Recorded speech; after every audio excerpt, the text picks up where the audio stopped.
Post आई हुई है, कह रही है कि जानवरों को कोई बीमारी हुई है, तो उसके लिए कुछ बता दें कि जानवर महफूज रहें। ये अब डिपेंड करता है कि मुर्गी की है या वैसे है, कौन सी बीमारी, कौन से जानवर है, डिपेंड करता ये है ना। नहीं लिखा उन्होंने। हाँ तो चलिए ये, मैं पूछ लेती एक हूँ मिनट, एक उनसे। काम करो ना, उनको बोलो कि अगर कैद के अंदर जानवर हैं, परिंदे हैं, पिंजरा है, या कोई दड़बा है, या चार दीवारें हैं, तो हिसार बांध दें चार कुल का, अगर ऐसा है। अगर ऐसा जी नहीं है तो फिर अब पूछना पड़ेगा कौन से जानवर है ना।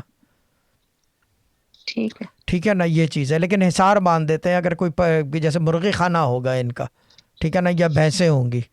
भैंसों का तो उस दिन मैंने किसी की भैंस मर रही थी, मैंने रोका है उसको मरने से।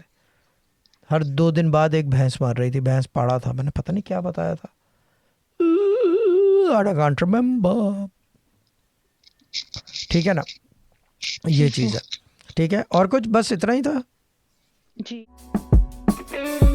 This was a Sufi Guidance Channel production.